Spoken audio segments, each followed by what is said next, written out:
And so the instructor died straight away, receiving the nose of my mate's plane in the canopy. And my mate had all the left side of the wing ripped off. So a part of the wing was stripped off, and the cockpit was totally twisted, so he couldn't bail out. And we were all on the same radio frequency, flying ourselves on different training areas. And so for 45 seconds, basically, we could hear him calling on the radio and falling, because he had 45 seconds to understand that he was going to die. And so he was yelling on the radio and calling his mom at 19 years old, calling his mom, saying, "Mom, I don't want the mom." And we were all flying in different areas and listening to this on the radio.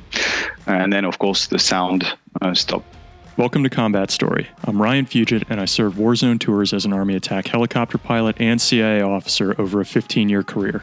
I'm fascinated by the experiences of the elite in combat. On this show, I interview some of the best to understand what combat felt like on their front lines. This is Combat Story. Today we have round one of an incredible two-part combat story, and our first from a member of the French military and intel services, Jacques Beaumont. Jacques was an elite fighter pilot in the French Air Force, flying single-seat Mirage 2000s, designed for dogfighting and combat operations. He would then go on to fly Special Forces aircraft in unbelievable conditions, blacked out, bad weather, unimproved runways, and then found himself running covert intel operations across the globe with the French DGSE, the French version of the CIA, and a very capable service. He went on to write a spy thriller called The Frenchman that was recently picked up for a TV show by the people who delivered True Detective, The Night Manager, and A Most Wanted Man. In this first round interview, we hear about Jack's storied family history that goes back to Napoleon's generals and a member of the French resistance in World War II. Jack would carry that lineage forward, competing with 3,600 other would-be fighter pilots and becoming just one of only 3 men to make it through the gauntlet. We also hear one of the most challenging experiences for any recruit during training in terms of loss that really hits home, followed by an unprecedented hazing for someone arriving at a new unit that I've ever heard that will leave you crying with laughter. We end this episode when Jack wakes up in a hospital after what he describes as a very hard landing most people would call a crash, with a surgeon telling him he'd never fly again. Jack was back in the cockpit 3 months later. Stay tuned for round 2, where Jack has to change flying roles as he moves into the secretive French Special Operations aviation community, doing things in the air you can't imagine, and then eventually finding his way into the French DGSE. With that, please enjoy this very interesting and unique combat story from our close partner across the pond, Jacques Beaumont. All right, Jack, thanks so much for taking the time to share your story with us today. Well, thanks for having me, Ryan. Obviously, you're French. You've flown jets, you've flown helicopters, you've been an intel officer. Not helicopters.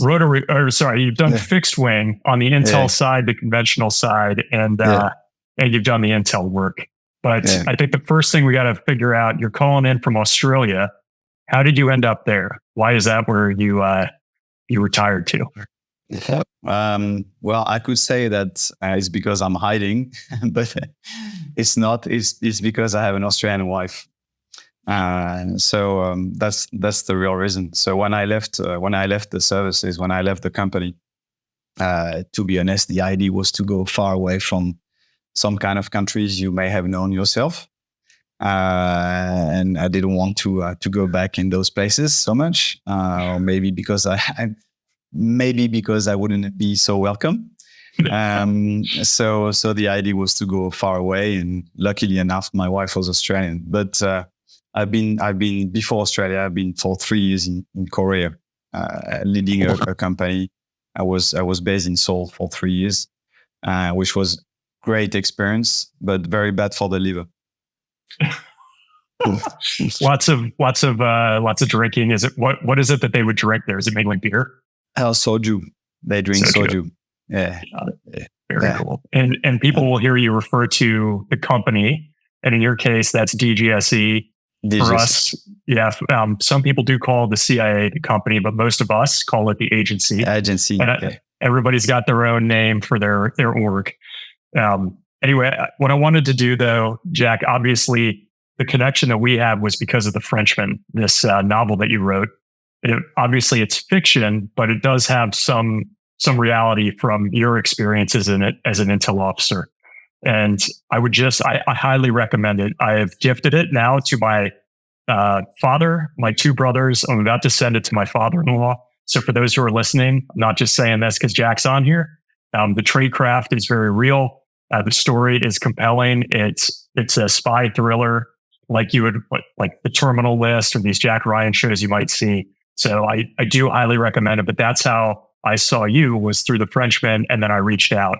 And I believe you're working on book 2. Is that right? Well, actually, I totally finished book 2. And so the book 2 is being published in Australia on the 3rd of January, 24, and in the US, published by Blackstone on the 27th of February. And it's called Dark Arena. All right. And so that one, depending on when people listen to this, you should be hearing this just before that book comes out. So I will be getting that one right after I finish up the Frenchman, but I do recommend it highly. And I know it touches on some of your own experiences. So with that, because the character in the book, much like yourself, grows up in not the easiest conditions, I'd like to start with how you grew up and found your way to the military so quickly. Yeah, well, it's so yeah. I mean, in the book, maybe I should,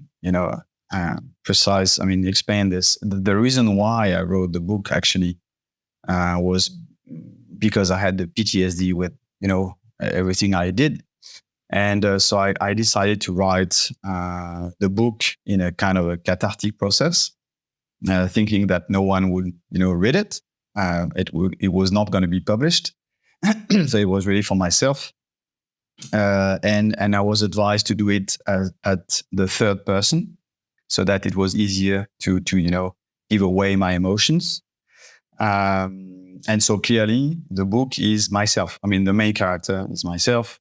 So he's married, 2 kids, and of course it's based. But I'm not allowed to, as you know, reveal high state secrets. So then it became a novel, but it's based on real experiences, let's say. And so, but originally the reason why I wrote it is because of a very cathartic process. I needed to expel all those, things I had in my mind. And so, yes, so the character of the books and the characters of the book are actually really real and really do exist. And the main thing I wanted to address actually also in the book is, as you know, 90% of us, if not more, we are married with kids.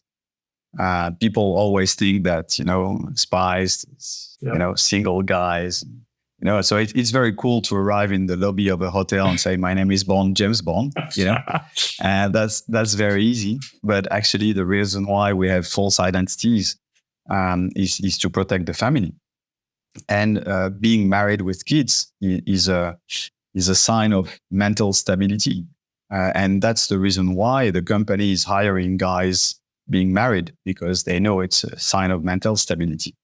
And so it's interesting because they are recruiting you because or thanks to that, of this mental stability / marriage. But actually, after being recruited, they train you and they make you do stuff which are going to destroy your marriage, usually. So, so it's interesting. But so that's what I wanted to address as well, is the fact that, yes, you're doing some really borderline stuff overnight or during a few days and clandestine operations. And then you come back home and you have daddy, and you have to be a husband and a father when a few hours before you were doing some illegal stuff. So that's what I wanted to address in my books. It's this reality side of the spy life. And so, I think that's an interesting part of it. Yeah. For sure. And I should even say, I think that's why, as a former person in that profession, it rang so true, because this is exactly what it feels like. And the characters, because they're based on real people, they may be French, but the American services have the same characters, and I'm sure the Aussies do, and the Brits. So it's just funny because it's so spot on. And you mentioned the PTSD side. Like, there's trauma from your childhood as well, I would imagine, from reading about some of the experiences in the household. And I thought that's where we might be able to start with kind of how you grew up in that sense. Yeah. So basically, I call my real name. Obviously, Jack Beaumont is a pseudonym. So I grew up in a very traditional, very old French family. So the visible part of the iceberg was wealthy family, nice family, everything's going fine.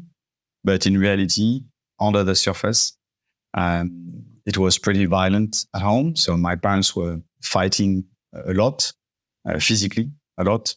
My dad had lots of mistresses, much too many, and my mom tried to suicide a few times. This kind of stuff. So it was every day. Even being a kid, I don't remember it exactly because my brain basically zapped everything which is before the age of 13, 14. But when I was a kid apparently, like 3, 4 years old, mom tried to suicide and then tried to drive or roll over my dad with a car. And I saw the whole scene and this kind of stuff. So anyway, it was big fight at home all the time, despite the fact that very old French family, big history. And actually I was sent, so mom was sent to a psychiatric hospital a few times. And dad was having a, high level job. So he was working a lot. He was never there.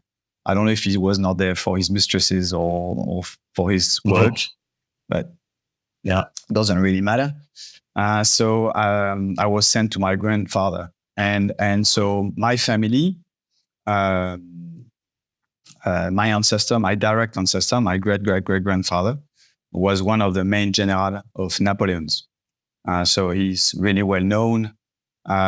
He's that you have a metro station with my name in Paris. My name is written under the Arc of Triomphe. So he's a really well-known guy. He was in all the battles, Napoleonic battles, and everything. And he had only one son, who was also in the military. He had only one son who was during the First World War, charging German tanks on a horse with a sword. So what we call the hussar, charging regiments on a horse. And then my grandfather, who was also the only son, was a hero of the Second World War. So he was one of the first French men to join the Free French Forces with De Gaulle in London. He was registered actually on the 19 June 1940. Wow. At 19 years old, and he was the first French guy to enter the Eagle Nest in Berchtesgaden, in the house of Hitler with the US and Russians troops. And he was severely wounded during the Battle of the Bruges, where he had the whole leg jammed in receiving a shell in the jeep, the whole leg jammed and the whole head scalped. And the jaw exploded, and he went back on the battlefield after the hospital. And so, when my parents were fighting a lot, I was sent to my grandfather. Is that on your mother's side, Jack? No, or your on my dad's side. This is all your dad's side. Yeah. They only have boys, much like you, right? Yeah. Only boys. Only sons. Boys. Yeah. And okay. On my mom's side, I never knew my grandparents. They were both dead before I was born. But my grandfather, so mom's dad, was also well known during the Second World War. He was one of the researchers who invented the penicillin with Fleming. Jeez. So he was apparently a very interesting guy, but never met him. He died when my mom was 10, so in 1956. Okay. And so I was sent to my grandfather, and who was this hero in Magnum PI, the character of Higgins, so that was the kind. Yeah. So he was like my grandfather. So yeah, he raised me basically, partially, and actually his house was in the countryside in the middle of nowhere, and you had those fighter jets flying over his house all the time. And I was a kid, and I was looking at those jets flying. I was thinking, one day I'll be in one of those. And then I was sent back to my parents, who were still fighting a lot, in the secrecy of the family, of the household. So for everyone outside, it was just perfect family, but actually it was big fight internal. Did your dad serve in the military? My dad was a reserve officer in the Navy. Yeah. So that's for the little story. When I joined the Air Force, instead of being happy or whatever, proud, he gave me the shits because I was Air Force and not Navy. Right. But yeah, so I was sent back to my parents, and they were fighting so hard, and that at 15, without telling them, I registered myself in a boarding school, like 300k away, 200k away from Paris, in Reims, where you do the champagne. Yeah. And so without telling them, of course, to register like this in a school, you need, your parents to sign a paper. So what I did is I took a train on a weekend, pretending I was going to a movie with my friends. I took the train to go to this town, went to meet the director of the boarding school at 15. And I explained to him my problem. And he said, well, I can't do anything until your parents sign the paper. I said, well, that's fine. Give me the paper. So I came back to Paris. And during one of those fights, I came in the middle of the fight with a paper saying, can you sign this for tomorrow morning for school? And of course, they didn't read the paper because they were too busy fighting. And so they signed the paper. And the following weekend, I took the train again, went back to the boarding school, went to see the director. I said, here is the paper. And he said, well, that's fine. So I didn't say anything for 3 months. And then when the year started, 2 days before the year started, because when you go on boarding school, you have to be there 2 days before. And I started to pack my bag. And my parents were, well, what are you doing? I said, well, I'm going to a boarding school. I said, no, you're not. Yes, I am. So I went to a boarding school at 15. And it was great. I had good fun. And I was I saved myself, basically. Yeah. Can I ask you something, Jack, sure, just real quick? So I suppose one question I have with that, there's a lot of independence required, a lot of personal responsibility to make a decision like that at 15. Like I look at my kids and I don't see them doing something like that at that age. Do you think that was a result of watching this challenging family dynamic that made you more independent? Or would you have been this decisive without that? I don't know. I think it's, I was watching this documentary not long ago, which is on Apple Plus, called The Pigeon Tunnel, which is a new documentary on John le Carré. And it's basically he's being interviewed, and he talks about his life and everything. And at some point he says that he thinks he became a spy when he was a kid. And actually it makes a lot of sense, because to survive, basically, in this household where my parents were fighting a lot, and the tension was, massive, and everyone was yelling and this kind of stuff. We were like driving on the road from to the southwest, from Paris to the southwest each summer, and they were fighting so hard that basically mom was escaping the house, the car in a petrol station, taking her suitcase with her, disappearing. Then we had no news for 3 weeks, blah, blah, blah, all this kind of stuff. And so the only way I could survive, basically, was to spy on them. So to hide myself in their bedroom, to listen what they were saying, what they were planning, what was happening, to go on the balcony outside in the dark, in the night, listen to what they were saying in their bedrooms and in their bedroom to know what's going to happen, etc. So I guess I became really independent at that moment. Plus, I was, I was doing my studies with 1 year earlier than normal. And so I was the youngest guy in the room, in the classroom. So I was bullied as well. So I had those, this fight at home and then this bullying at school. And so when I was before going to the boarding school in Paris, I was basically pretending to my parents that I was going to school every morning. Then I was arriving 500 meters away from school. And then I was waiting for the school to close the door, not going into the school. And I was spending the whole day by myself in Paris, doing nothing, without no money to eat or nothing. And then I was coming back home at night, pretending to come back from school. But they were fighting so hard, they didn't really care because I knew which day we had some tests at school. So I was going to do the test and I had good grades. So it didn't really matter.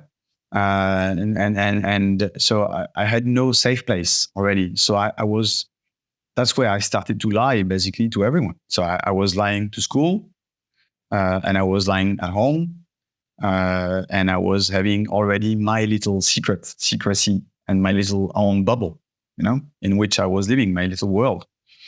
And so that's interesting to see this psychological pattern, which basically leads you to doing this kind of job, I guess. When you're at the boarding school, is this a boarding school that typically feeds into the military, or people go to university in all directions? No, it was a really good level, boys boarding school with dormitories, 300 beds lined up, lots of pillow fights, lots of punches, this kind of stuff. So it was good, and usually this boarding school takes you to mathematics and physics engineering, this kind of stuff. So that's what I ended up doing. So I had my baccalaureate, the end of the French study, 1 year earlier than normal. Then I went doing 2 years of mathematics and physics engineering. And then I joined the Air Force at 18. And I was flying jets. The first time I was flying jets solo and became an operational fighter pilot. I was 21.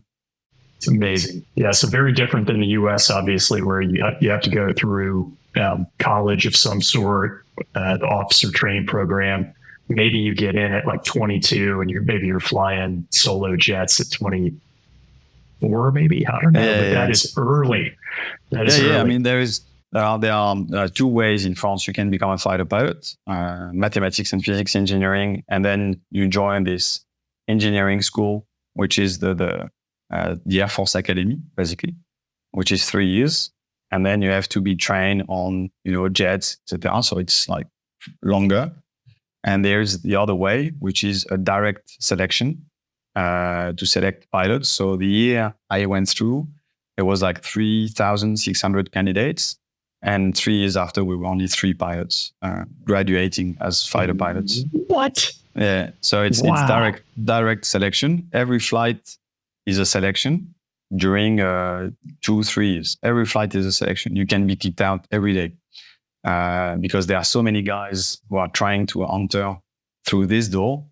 They can afford, kicking out people every day. So it's melting like snow under the sun. Yeah. Well, why choose the Air Force? You mentioned watching the jets, but given your family history of, sounds like infantry, resistance, cavalry, why go fly? Did you ever weigh the other options? Yeah, so the main goal was to become a fighter pilot. If I couldn't, plan B was to become a commando, and if possible in the Navy, so a Navy SEAL basically. And if it was not working, potentially trying to become a spy, being in the intelligence. So yeah, that was pretty much the plan. But why jets? I don't know. I guess like a lot of kids, young kids, fighter pilot is pretty cool. It's just cool. Yeah, and I don't know. I was just in love. I was just in love with fighter jets, and seeing them flying over my head when I was living in my grandfather's, and they were just flying over my head every day. They were so low that I could see the helmet, like my helmet. I could see their faces, flying low. So I thought, I want to be one of them. My favorite movie was The Right Stuff, Oh, yeah. All right. Classic.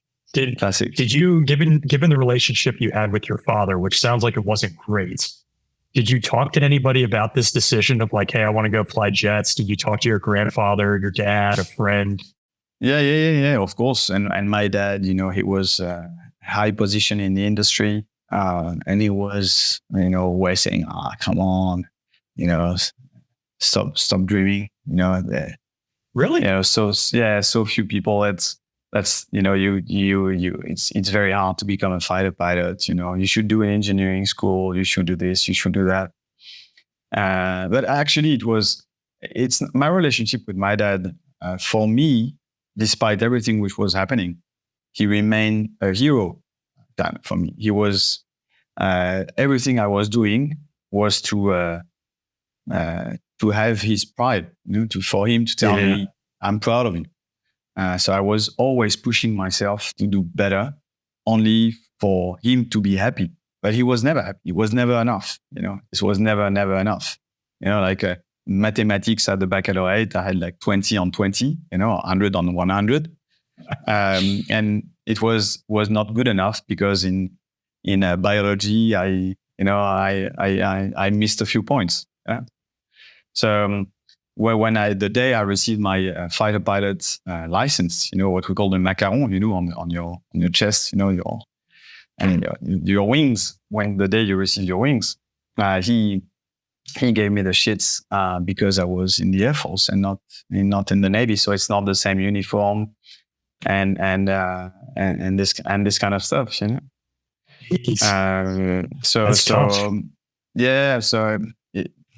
I've lost now both parents died of cancer. Mom when she was 69 when I was in Korea, and dad 2 years ago during COVID when I was in Australia. So I couldn't go back. I had to watch the funerals by Zoom. But I mean, it's all those situations, I guess, including the boarding school, including, hiding from school in Paris, those fights at home, I guess it made me who I am. Yeah. And taught me, resilience, clearly, in a way. So, yeah. Just a quick thanks to our sponsor, HelloFresh, and we'll get right back to this combat story. We love HelloFresh in our family. We've used it for over 3 years to prepare delicious meals for our family of 5 at least 3 to 4 nights a week. And we were avid users long before they sponsored us. These meals are so easy to prepare, and it feels like you're actually making a real meal that you might get at a restaurant. Some meals can be prepared faster than others in case you've got a night of shuttling kids or family around and don't have much time to cook. In those cases, we'll opt for something fast, but even the regular meals can be prepared easily and in very little time, getting a great tasting and healthy meal on the table every night. When life gets busy, don't call for delivery, get HelloFresh. It's 25% cheaper than takeout and less expensive than grocery shopping too. Just choose your recipes and get fresh, pre-portioned ingredients so you can get cooking quick. So go to HelloFresh.com/50combatstory and use code 50combatstory for 50% off plus free shipping. That's HelloFresh.com/50combatstory and code 50combatstory for 50% off plus free shipping. And now back to this combat story. Did he ever come to a point? I mean, you've been very successful, Jack, obviously, like fighter pilot, Thank you. special ops, intel, author. That's right. So it's easy for me to say. Is there any, like, was there ever a point in time where he was like, "Hey, I'm proud of you"? Yeah, he said it at the very end. Man, that's tough. So I guess if we look at the flight training, we've never had a Mirage pilot on here. I'm very familiar with the assessment and selection every day of like every flight that you take off, landing. Like how did you do your emergency procedures? Yeah. Which for me was a lot like intel training, where you're judged on every moment of every exercise. So I felt like I had a leg up going into that. But for you, what was the motivating factor getting you through flight school, and how long was flight school? Well, the motivating factor is, as I told you, seeing the right stuff or seeing those guys flying over. I just thought that it was the coolest thing ever, and I wanted to be a part of it, And then from the moment I joined, I was lucky enough to go through the first selection and become a student pilot in the Air Force and started to fly and have my flight suit. Then it was living the dream, I was loving it so much that, it was just confirming that that's what I was meant to do. And so at the beginning, at that time, we were learning to fly on, small propeller planes, like a little warbird from the Second World War, 2 pilots tandem, one behind the other, called Epsilon, TB30 Epsilon.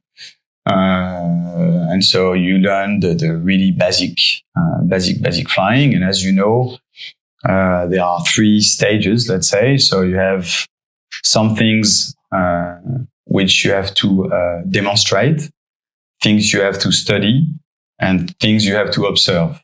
And then the following flight, the flight after, what was study, you have to demonstrate. What was observing, what you observed from the instructor becomes a study. And then you have new thing to observe. And then the following flight, etc. What was the study, you have to demonstrate. And so basically you have 3 flights to assimilate new things. And when you have to demonstrate the landing, for example, when you've been shown once, you learn once, and then you have to do it the 3rd time. And if you can't do it, you're out. So that's very, very simple. So that's the basic training. Then at the end of this basic training, we were still like something like 26 or 28. And they come back and say, oh, well, on those 28, only 5 will go to the fighters. And the rest will be military transport or helicopters. But fighters, there are only 5 seats. So you go in front of a committee and you wait for your name to be called. And then they say, oh, okay, you go fighter school. And you go like, wow, that's one of the best days of your life. And then you stay on the same kind of plane. You restart all over from the beginning, but very more intense. So, for example, all the aerobatics or the close formation flying becomes more complex. Instead of just flying close to the other one, then you start to do like heavy evolutions, like pursuit and this kind of stuff. And same, everything is, every flight is selection, let's say. And you have to demonstrate, learn, and observe. And same, you can be, even if you are one of those 5, you can be kicked out, very quickly. So this is 3 or 4 months.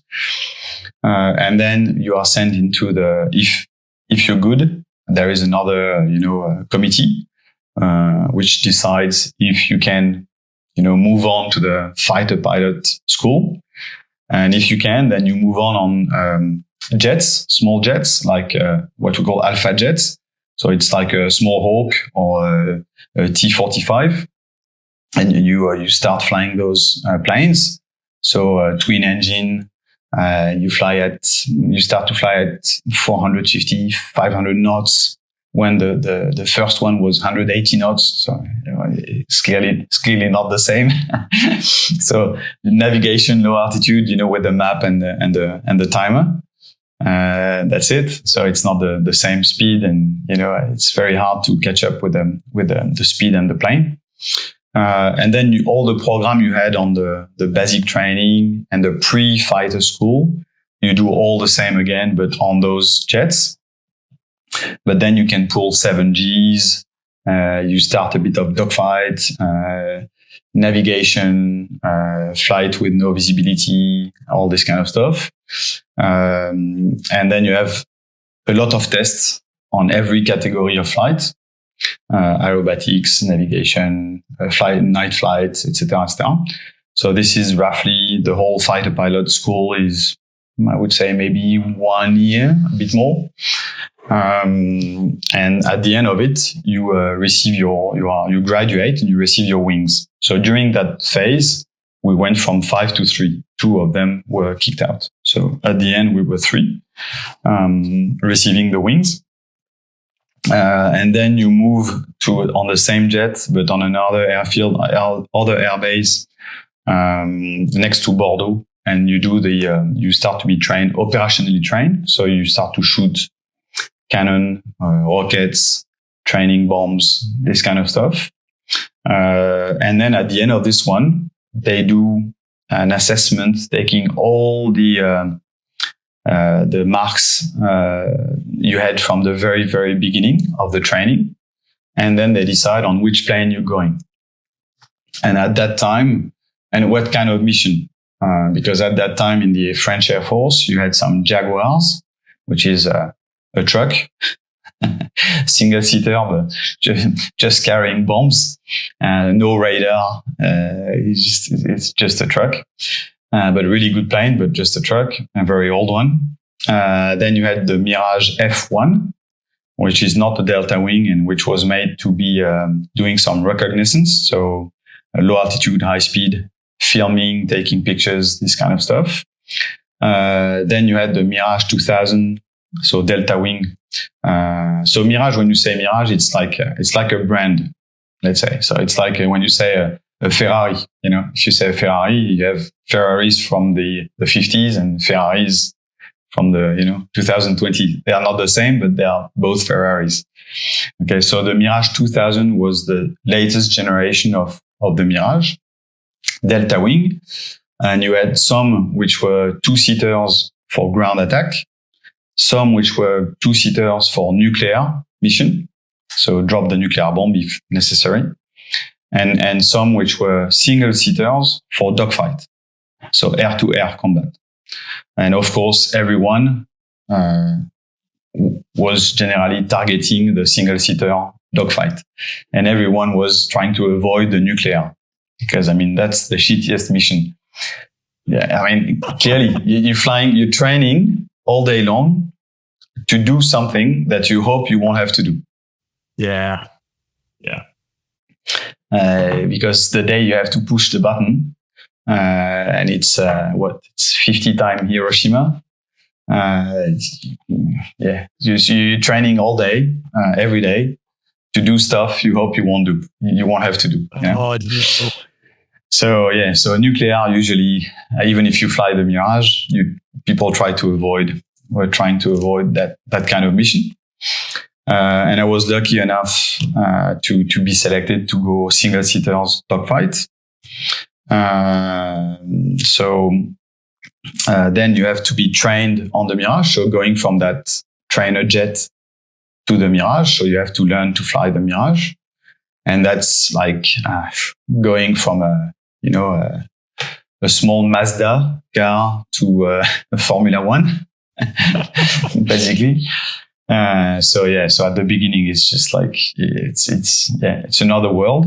It's really another world in terms of the gain of speed. Each time you turn, it's 9 Gs. The acceleration, you have 11 tons of thrust behind. It's just a monster, It's just a monster. You burn 500 liters per minute when you put the full AB on. It's a big beast. It's a big beast. And Mach 2.2, maximum speed, Mach 2.2. So, basically you cross France in 15, 20 minutes, That's crazy. Yeah. Wow. So that's and you fly at the limit of the stratosphere. You fly at flight level 600, maximum operational altitude, and then the plane wants to continue to accelerate. It's a really nice plane. But the thing is, because it's a delta wing, it's the plane which has the best turning room in a dogfight. And it's of course fly by wires because of the delta wing.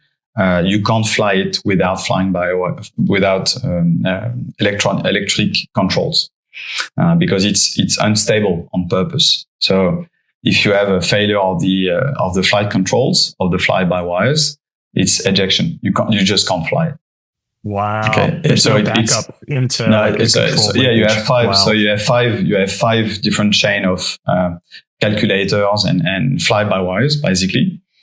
So if you lose one, you're gonna have a warning saying, try to go back to your airfield now. If you lose two, then the plane starts to be lost because two is saying something, three is saying something else. So he still believes in the three, but basically the plane is telling you to go back to find the closest airfield you can land on and land as soon as possible. And then if you lose a third one, then he doesn't know who to trust anymore in the control chains, and the plane goes crazy, and you have to bail out. So it's done on purpose for more maneuverability in dogfight. So it's really unstable on purpose. So if you really push the plane a little bit out of the equilibrium position, it's going to amplify the movement. So it really turns really, really fast. Really well at 9 Gs. The best turning room you can imagine in a dogfight. But the problem is, because of the delta wing, it's a massive air brake. So when you turn taking those 9 Gs, you're going to degrade your energy, and you're going to lose in 180 turn, you're going to lose 250 or 300 knots. And so you don't have the power after to recover those knots. So if the other plane is not too modern, you're going to win for sure. If the other plane can avoid your first attempt to shoot, taking those 9 Gs and losing your energy, if you can avoid the shoot, the kill then, and goes up, for example, as you've lost your 300 knots and your energy, it's going to be very hard to follow him. So it's an interesting plane to fly. It's very hard to land because of the delta wing. So you have the angle of attack to land is really, really, really, really high. So you have to put your seat at the maximum, up in the canopy. So you have your head like this in the glass cockpit, to try to see. To get visual? Yeah. To have visual on the runway. And we land at 140 knots. And wow. in case of failure, in case of problem, the approach speed is 180 knots. So 340 km per hour, 330 km per hour. So spoiler alert for people listening, we are going to talk about a crash in one of these because you went through one of them, but we'll hold that for just a second. Couple questions for you. In that long pipeline of, going from 3,600 people to 3, is there one or two parts of that curriculum that tend to weed people out? Like something that's really difficult for most people to get through in that process? Yeah, I guess the psychological pressure is every day. And of course, the instructors are not making this easy for you. So a bit like a Marines, they are yelling at you like 2 inches from your face.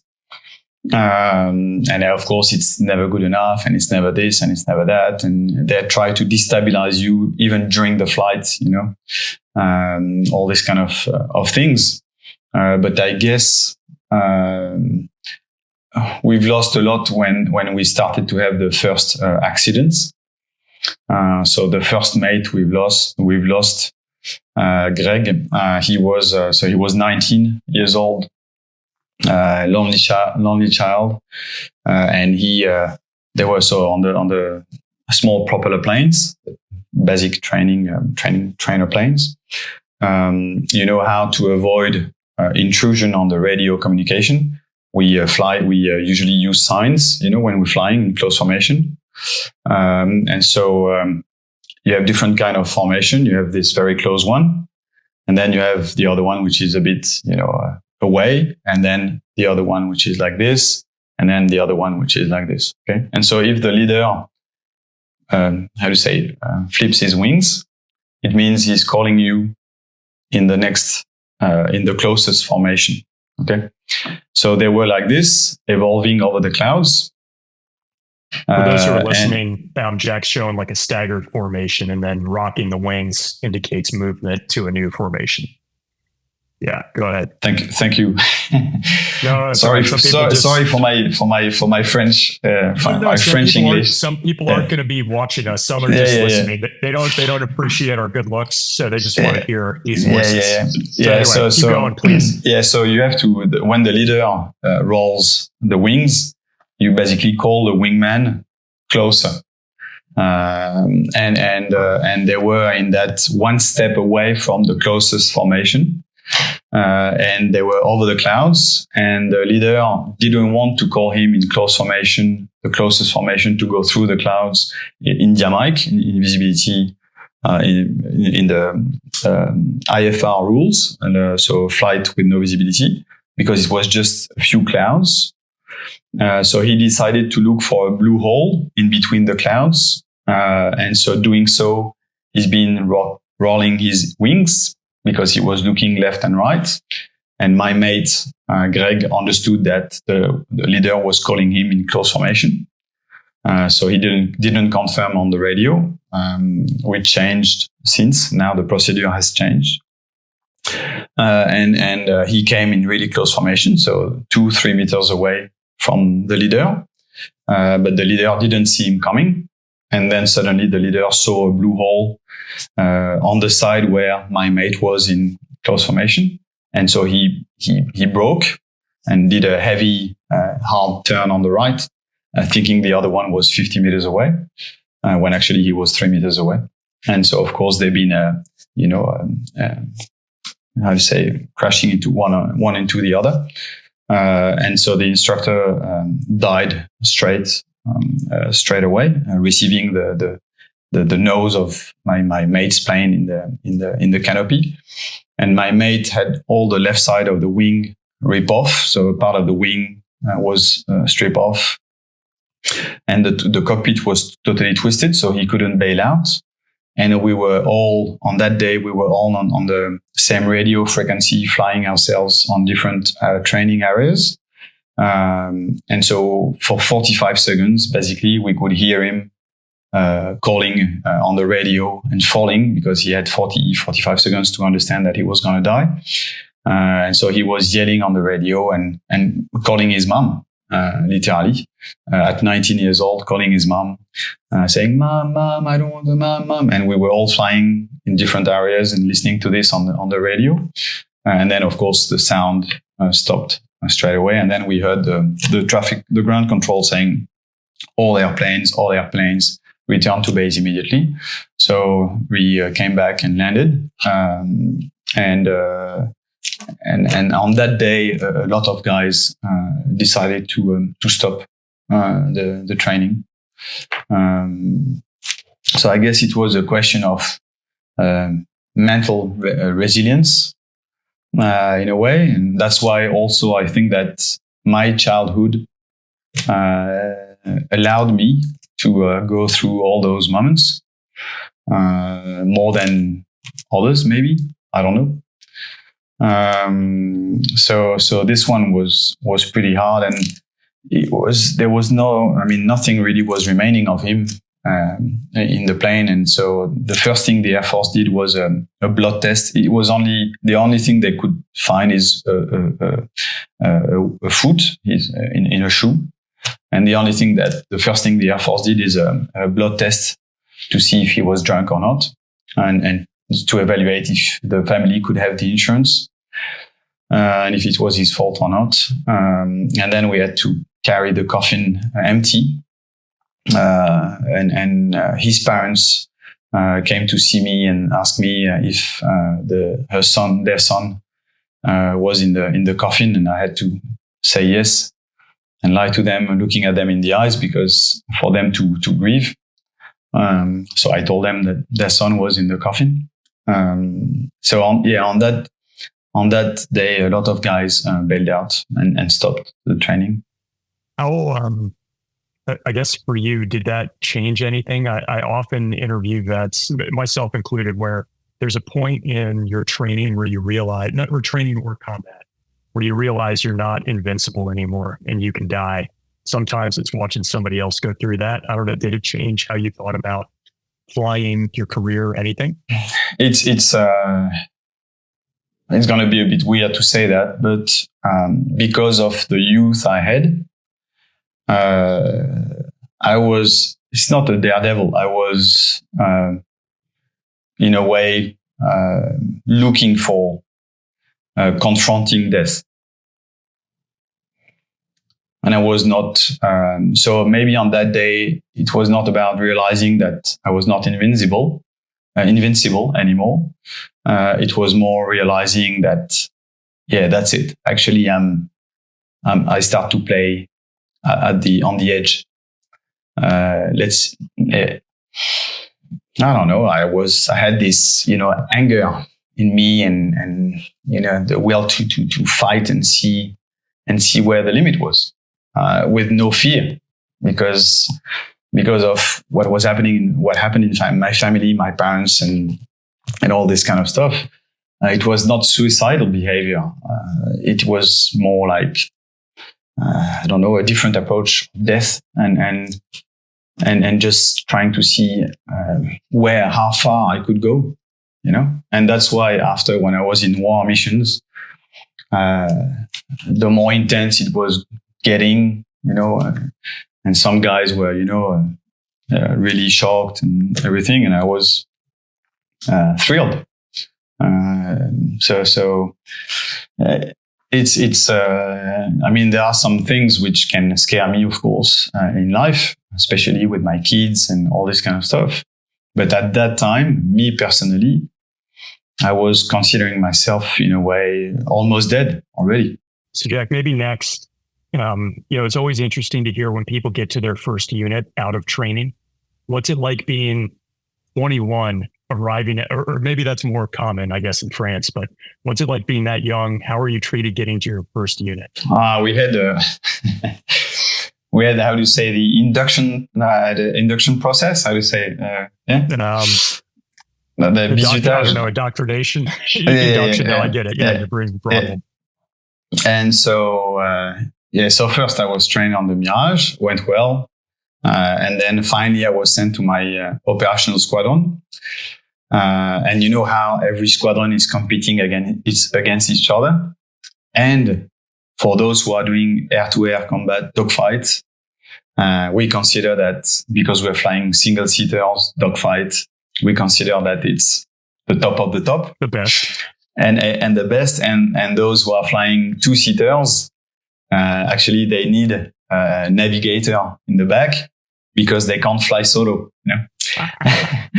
And so there is always this little competition between the blue Mirage, so which is the air-to-air combat, which is painted in blue because high altitude in the sky, and the greens, what we call the muds, or the Greeks, like the pigs, wild pigs, because they are flying low altitude, so they are painted in green, and their mission is to bomb.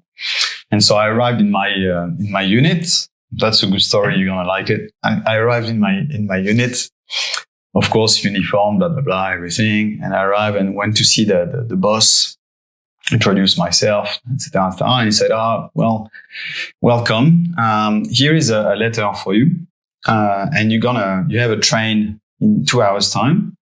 You're gonna take the train and you're gonna bring this letter to the boss of this other squadron, Mirage 2000 bombing attack, ground attack. Greens. So you're going to take this letter to him on this airfield. So the airfield is like 5 hours of train. Okay. Like really, really complex way to go there. Like you have to change trains 3 times, blah, blah, blah, and it's a nuclear Mirage 2000. So it's very, very highly secured and very hard to enter the airbase. If you're not from a squadron, it's just a nightmare. And he says, well, so you have this train leaving in 2 hours or whatever. You have to deliver this letter in person to the boss of that squadron. So I went to take my train by myself in uniform with my letter. I arrived in this other airbase. Luckily enough, I had a mate who was a pilot on this squadron. So I call him.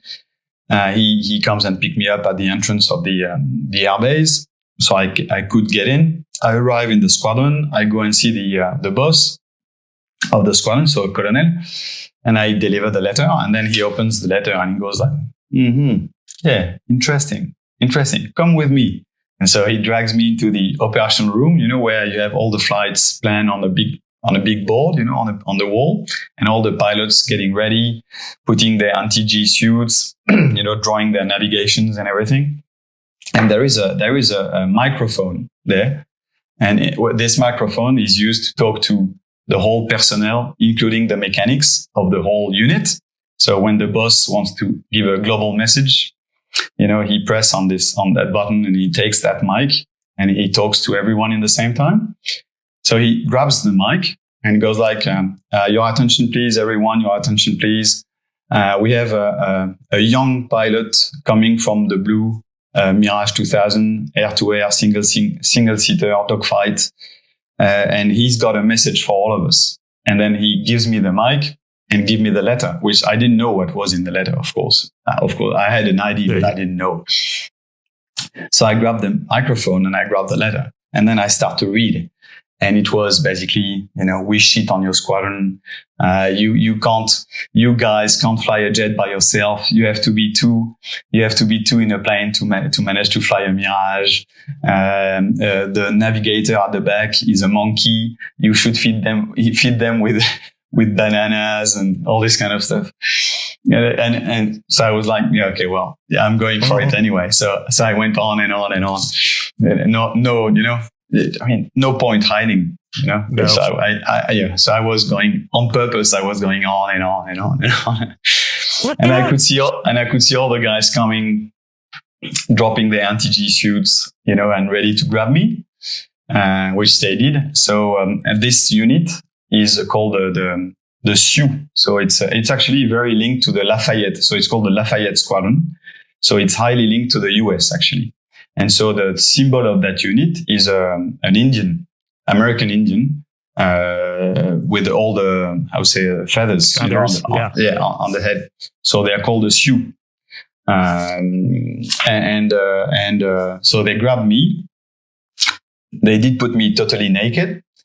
They totally shaved my head. And then they started painting me with oil paint, painting me from head to toes, as an Indian, like an American Indian. And then they have this kind of cage in the bar of the squadron. So they put me in the cage. So I was totally painted, totally painted, the head shaved and everything. And they put me in the cage and they were, throwing me stuff and whatever. And what did you say? What did you say? And so I was, dead for dead. I was continuing to say what I had to say. So I said, well, you can't fly a jet. You're not a real pilot, and you can't fly high, you can't fly higher than 5,000 feet and blah, blah, blah. So at the end, they took me in the bar. So still painted, naked. And I had to serve everyone behind the bar and drink. And I had to drink whatever they were asking me to drink.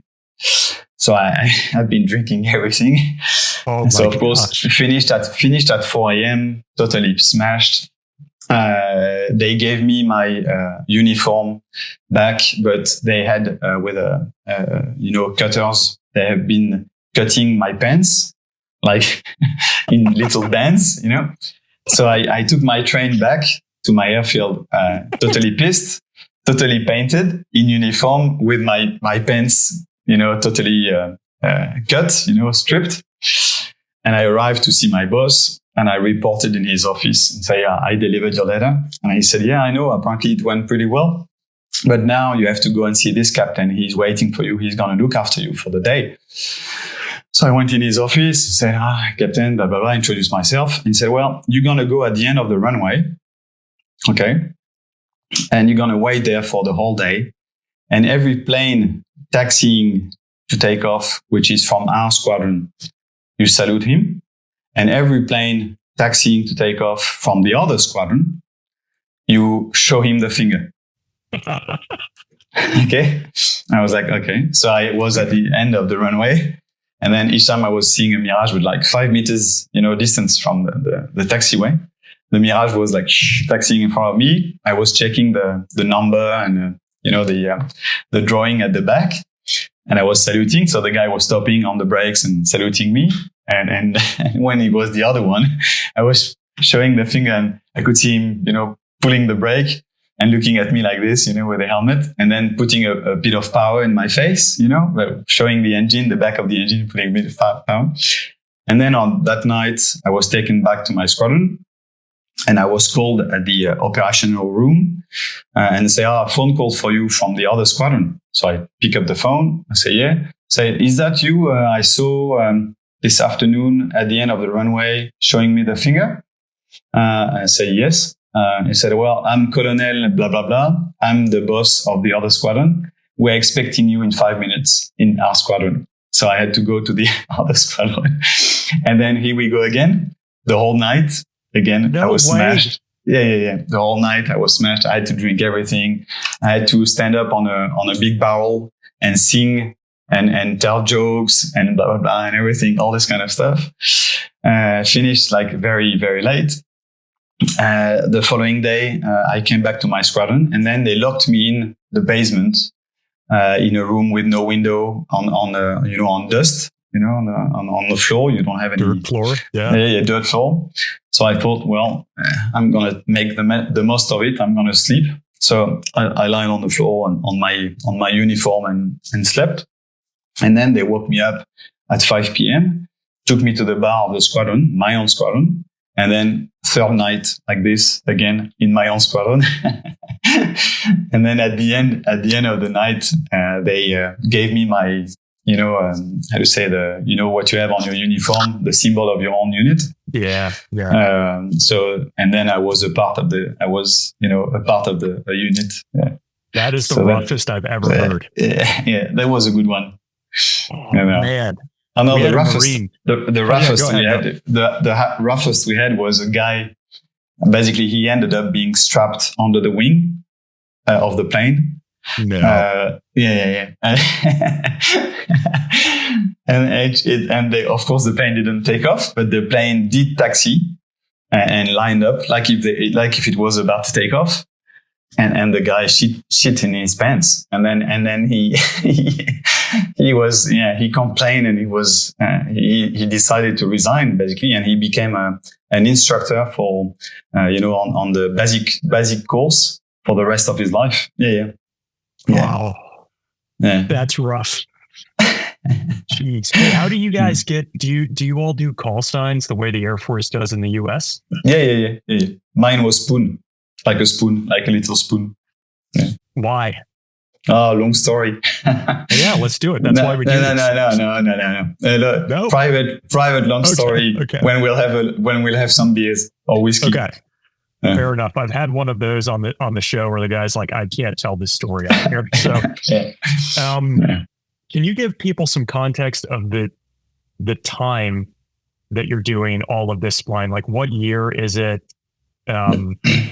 Your years as a pilot in that capacity, because obviously that influences the missions that you go on. Yeah, of course. So I became an operational pilot in 97. Yeah. So then it was Bosnia War, Kosovo War.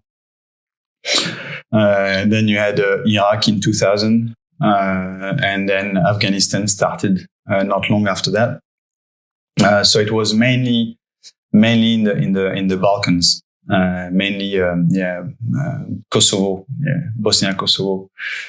Can you take us to your first combat flight that you remember? It was Yeah, it was highly stressful, for sure. Taking off from Italy, going over the Adriatic Sea, air refueling over the Adriatic Sea, going through the Croatian coast. Of course, by night. Otherwise, it's not funny. And you could see far away all the all the tracings, all the bullets going up. Mm-hmm. And my leader said, "You see in front of us?" And I said, "Yeah." And he said, "Oh, well, that's where we're going." And so it's just two of you, is that right, Jack? Yeah. Going in. Yeah, because what kind of night vision are you using? Air to air combat. So the purpose at that time, now today the planes, they are multi-role fighter, so they can do air to air, air to ground, air to sea, reconnaissance. But at that time, our mission was to do air to air. Some were doing bombing, some were doing jamming, some were doing reconnaissance. So the point for us was to usually be the first on the zone and sweep the sky, clear the sky, so that the bombers can, with the US usually with the prowlers or AWACS or this kind of stuff, open the corridor, and then the bombers were entering the war zone and being protected by us on the top, clearing the sky, and then they could do their bombing mission, come back, fly back, and when they were out, then we could leave the area or stay for another one coming in. Yeah, basically. That's tough because nobody's already taken out the air defense. You're flying around, clearing the sky with air defense underneath. Yeah, and so the Serbians, they were clever. What they were doing is they were dissociating the radar, designation radar from the shooting battery. Yeah. The radar designator, got it. Yeah. So in your radar warning range, RWR in the plane, for example, you had a body spike 2:00. So this was the radar actually. So you were trying to avoid it by opening of 30 degrees on one way or the other. Usually if it's 2:00 on the left, to go away from it. But actually you were heading straight to the batteries. Wow. To them, because they were dissociating those two. So it was a bit tricky. But I think for me, the biggest story as a fighter pilot was not so much in Kosovo and stuff. It was on the day of the 11th of September. Yeah, because I took off for a training flight. So in Dijon Air Force Base, which is in the east of France. And so I was flying Mirage 2000-5, which is really the latest generation of Mirage 2000. So with a new kind of radar, more powerful, etc. And we were doing training dogfight. And then suddenly on the radio, we heard, the ground control asking us to switch the AFQUIC radio in encrypted mode. There is no reason why, being over France, except if it's for a particular training, massive, national exercise or this kind of stuff. But it was not the case. It was like a daily training, usual basic training. And then they asked us to switch in encrypted radio. So we switched to encrypted radio. And then the ground control say, okay, so we were Marcoux Hotel. Okay, Marcoux Hotel, clear supersonic, which is normally not allowed over France if you are under flight level, let's say 350. And clear supersonic, clear any altitude, return to base, RTB ASAP. RTB ASAP, you're clear any altitude, any speed. we're like, well, what's happening? What's the reason for the RTB ASAP and the clearance? And the controller said, will be specified on the ground. You're cleared to come back any speed. Wow. So we went like, okay. So we went like full power on. And so we came back like very, very quickly, like because France is very small, of course. And in a fighter jet, as I was telling you, you can cross France in 15 minutes. So we landed. And when we landed, we could see two other Mirage taking position, ready to take off, but with missiles fully loaded, with real air-to-air missiles and stuff. And we're like, what is happening? And so we landed, and instead of taxiing to the usual, hangars, we were ordered to taxi to the bomb-proof, hangars, and which is the armament zone where you have real missiles, real bombs, real this, real that. And so I switched off the engine, and my plane was being pushed back, inside the bomb-proof hangar.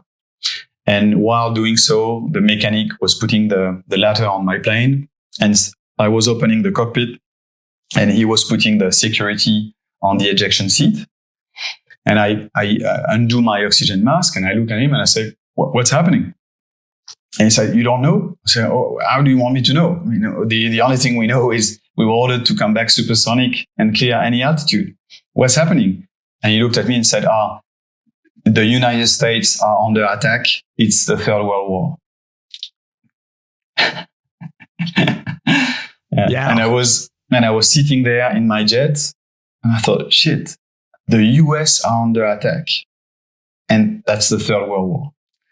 And that's how he said it to me. And then I looked at myself, and I looked at my flight suit, my anti-G, my cockpits, my plane, the two other jets, getting ready to take off and everything. And I thought, well, if it has to be the Third World War, well, that's a pretty good place to be, pretty good place to be to do it, In a Mirage cockpit. Yeah. And so I walked out my plane, went straight to the squadron, and then there was the massive TV in the squadron with the images in loop of the first plane crashing in the first tower. It was before the second one. And so I was looking at this in the bar of the squadron with my anti-G suit, still my helmet in my hand. And I was looking at this and I was going like, what's happening? It's just crazy. And then live, I saw the second plane striking the second tower in live in anti-G. And then immediately we had on the whole airbase, we had the tone, sirens. Sirens in the whole airbase. So it's what we call the ivory tower measure, which is basically the airbase is locked. No one gets in, no one gets out. And then we were called in the microphone on the whole airbase. We were called for a global briefing by the boss of the airbase. And he said, from now on, every pilot stays on the base. No one is going back home. Everyone stays here. Everyone will be in 2-minute alert. So you have fighter jets ready to take off in 2 minutes. Wow. So you're already seated in the plane, strapped on, and you wait like this for 5 hours. And if the scramble rings, you take off in 2 minutes. Some others, a second crew ready in 7 minutes, and then a third crew in 15 minutes. And he said, and you fly with a gun. So it was the first time. Usually when you're on war mission, as you know, you fly with the gun here. Mm-hmm.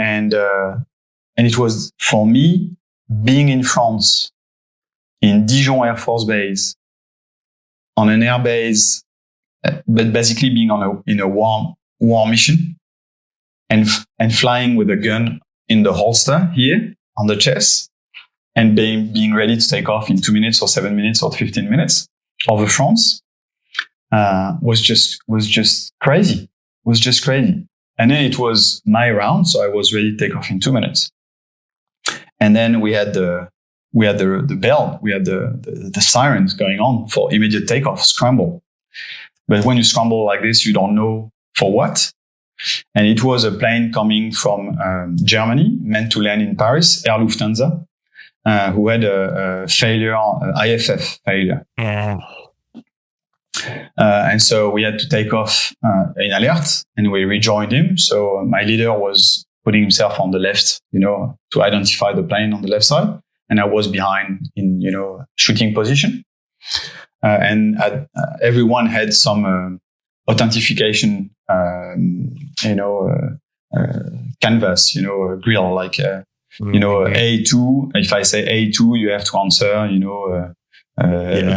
Delta 6, to make sure that the plane was not hijacked.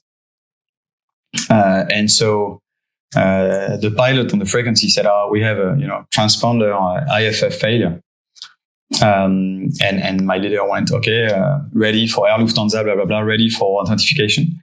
And they went, yeah, okay, ready. Okay, Alpha 6. So I checked on my, on my pocket, on my anti-G suit. And the answer was, I don't know, was like Golf 5. Okay. And I hear the answer and the guy says like Fox 7.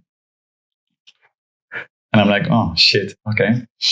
And so all this is, on the border, just at the border, France, Germany, France, and the plane heading to Paris. And you have 120 people in the plane, And so my leader say, hey, Spoon, do you confirm false authentication? I say, yeah, I confirm false authentication. So he went on the frequency with the center of control for this kind of operations, which is Taverny. And he said, Taverny, can you confirm? And Taverny said, yeah, confirm false authentication. And say, okay, what are the orders? And they said, okay, leader, you go for a second authentication.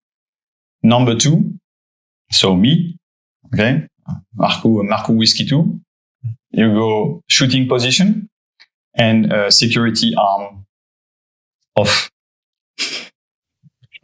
So you're going weapons hot, basically. Yeah.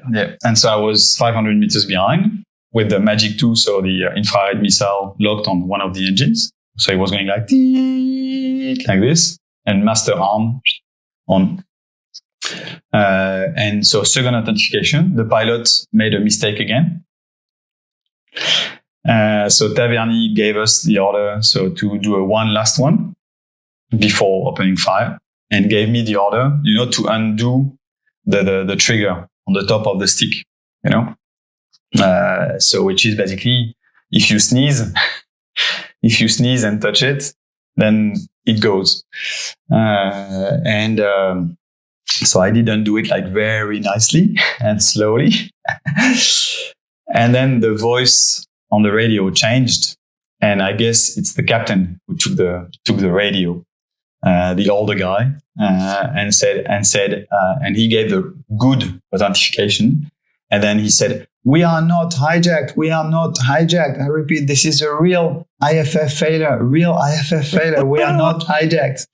Yeah. And so I had to put the master back and the trigger back in. And then we escorted it to land in Lille, so in the north of France. And he was not allowed to land in Paris in any way. And then we came back and landed. We had to air refuel over France, and then came back and landed in Dijon. And it was very weird, this feeling to be in my home squadron. Yeah. In the bar, we have a bar in the squadron. In the bar of my own squadron, having a beer with my gun on my chest, very wet because I almost shot a commercial plane of 120 people over France. So we were at war. We were clearly at war, but in France. Do you think you could have pulled the trigger on that? Yeah, it's hard to tell. I don't know. It's I guess the way you trained, you have to. I mean, it's maybe 120 people, but if it's to save hundreds or thousands in Paris and the Eiffel Tower or the Arc of Triumph or this kind of stuff, I mean, it's really I guess you have to do it. And it's if I show you, sorry for those who are just listening, but yeah. So that's the stick of the Mirage. Okay, and so this one here, that's a replica, so you can't move it. But this one here, to shoot, goes up here. So you undo it, you unclick it like this. You press the button here, and you unclick it, and then the guard raises up. Yeah, and it goes open, and then if you shoot, it's gone. Yeah? So you have to take it back nicely to its original position without pulling it. Yeah, basically. Oh man. Yeah. Then let's jump to probably a very unfortunate the crash, I suppose. I think it was not a crash; it was a hard landing. Hard landing. Okay, it does some damage. Let's say that. Yeah. 2003, right? So Afghanistan's kicked off. I don't know when it happens. Yeah, it was the end. It was the end of 23. End of 2003. Yeah. Okay, what happened? Basic training over France, and so so each turn you do, you take 9 Gs. Okay, so fly by wires. So you pull the stick, and the plane will understand the order you give him, and the calculators will decide how much they move the ailerons to pull those Gs. And you have a first stop, which we call the mechanic stop. And then if you pull more than 42 kilos, the first stop is the elastic stop. And then if you pull more than 42 kilos, you go to the mechanic stop. So the plane will limit itself at 9 Gs when you reach the first stop. But if you pull more than 42 kilos pressure on the stick, the plane will allow itself to go up to 12 Gs. Okay? But that's really like,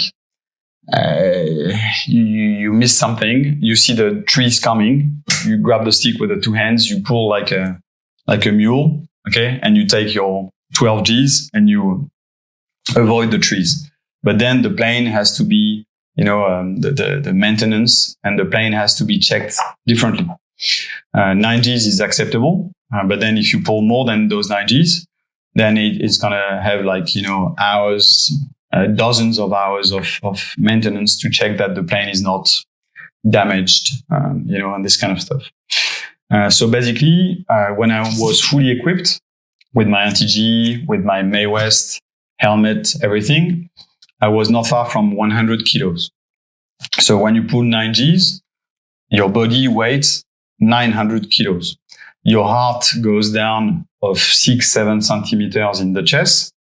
Your brain is like a pancake, and all the blood goes to the legs.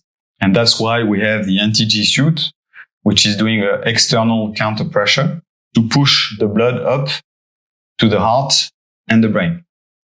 Otherwise, you faint. I was in this training dogfight.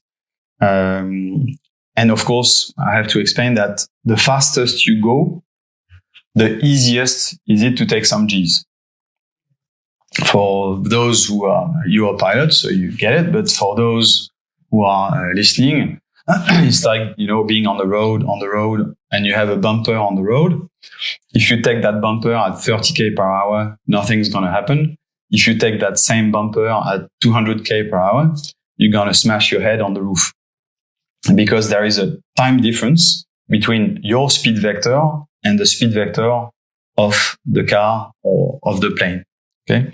And so you are late. So the car will start going down after the bumper when your body is still going up in its trajectory. So that difference creates the G. So basically in a fighter jet, when the plane turns, your body continues to go straight. And you are late compared to the plane. So when the plane turns and your body still goes straight, you are smashed and squeezed on your seat at 9 times your weight. And the more you pull on the stick, the heaviest your turn is, the more you're going to take some G's. But normally the plane limits itself at 9 G's, except if you pull those 42 kilos. And I was in this training dogfight. I forgot a bit about my speed. So, because I was working with my radar, and I was supersonic. And then I had this guy coming on me, in my, basically 4-5 o'clock on the top of me. And so when I saw him coming on the top of me, behind me, the only chance I have not to die, not to be shot, is to counter him as strong as I can to reduce his turning room, so that as he's going down, so accelerating, he's overshooting me because my turning room is shorter than his. And after he overshoots me, I reverse in a barrel, half barrel, and I can position myself behind him to shoot him when he's going down. But to do so, you have to keep the visual on him. So I was totally twisted in my seat, looking at him behind. And instead of putting myself straight in my seat before pulling all the G's, I stayed totally twisted in my seat. And I grabbed the stick with my right hand. And I've been pulling as strong as I could to reduce his turning room and to have the most efficient turn I could. And doing so, I went up to 11.3 Gs, but twisted in my seat. So he has been putting basically 650 kilos on my lower back, but twisted. So my spine being twisted and pressurized in the same time, I've been expulsing 3 discs on the lower back, which popped out on the left side. So the disc, the spine was so compressed and twisted that the 3 discs popped out on the left side of my spine. And so, of course, they've been pinching all the nerves of the left leg. So the pain was just crazy. The pain was massive. And my left leg was not working anymore. My left leg was paralyzed because all the nerves were pinched. So I quickly did put pure oxygen. You have different mode for the oxygen, but you can put normal air, pure oxygen, and pure oxygen pressurized. So even if you're about to faint, the pure oxygen will enter by force in your lungs and wake you up. So the pain was so important that I did put this pure oxygen over pressure, not to faint. Then I asked, I said, knock it off, end of dogfight. And I said, I don't know what happened. I did something wrong. I can't move my left leg. I can't feel my left leg. The pain is massive, etc., in my back. So we decided to go back to the base. And then the flight director on the frequency said, what's happening? And I said, well, this is what happened. And I can't move my leg. I can't feel my leg. He said, did you try to move a bit in the seat? Maybe it's just a nerve, being pinched, or maybe just the blood needs to come back to the leg, blah, blah, blah. So I said, no, look, I tried everything. But it's just, the pain is massive. I can hardly move in my seat. The pain is massive. So, I can't move my left leg. And then he said, well, in that case, you go on the ejection area and you bail out, because to land the plane, the direction of the front wheel is with the 2 feet, with the 2 legs. And to brake, it's on the top of the feet with the 2 feet. And as my left leg was not working, clearly I couldn't keep the axe of the runway when I was about to land. So he said, you go to the ejection zone and you bail out. And I said, well, ejection is 25 instant Gs and 19 Gs at the end of the acceleration of the seat. So you have basically 2 tons of pressure per square centimeter under the seat. So from the moment you pull the throttle, I think it's 1.3 or 1.6 seconds after, you are under the chute. So you don't do it for fun. It's really like really highly emergency stuff. And so I said, no, I don't want to eject because as it's a back problem already, if I eject on this, I'm going to be in a chair for the rest of my life. Honestly, I'm sorry, but I prefer to be dead, than in the chair for my life. So I said, oh, well, that's your decision. You're the captain of the ship. So that's your decision. I said, well, weather is nice, sunny, no wind, nothing. Was not a hard landing, to do. I said, well, I'm going to try to land the plane. And so I had this brilliant idea on the paper, which was just on the paper, which was, I thought that I was going to leave my right leg totally smooth. Okay. And then with my hands, I was going to push on my knees as the seating position, so put my hands on my knees and then push with my hands on my knees so that I could keep, the direction of the runway, at least not braking, but at least the direction of the runway. And at some point, I would use the park brake, which is a symmetrical one on the main landing gear. But normally you're not allowed to use it when you land. And I was going to use this one to try to control the braking. So I thought it was going to work. Of course, it didn't. So I landed. So in case of emergency, you land at 180 knots. So it was my speed at landing. So 330 k per hour. I landed, put the front wheel down, and then I tried my trick. And of course, it didn't work. So with the stress, only the right leg had been braking. And so the plane started to go on the right side towards the grass. And so I just had the time to push down the crash barrette. So, you cut all the hydraulic, fuel, electric, etc. in the same time. So I just push it down. And then the landing gear went in on the right side. And then I went like a sheet bag on the right side of the runway in the grass, hitting my head in the canopy. So I don't remember anything. I was knocked out. And I woke up. So it took the firemen a bit more than 2 hours to take me out of the canopy. So to untangle me from the canopy and cut everything. And then they took me to the hospital. And I woke up after the first surgery, with 2 big tubes in my back. And in Paris, in the military hospital in Paris. And then the military doctors, I called him, I called the surgeon. And I said, when I was on my bed, strapped on my bed, not to move because of the spine, I had all the left side broken and everything. And I said to him, when will I be able to fly again? And he said, I think, my young friend, you don't understand the situation well. Your pilot career is over. And I said, I don't think so. So I was back in the jet 3 months after. So I did all the rehabilitation and everything.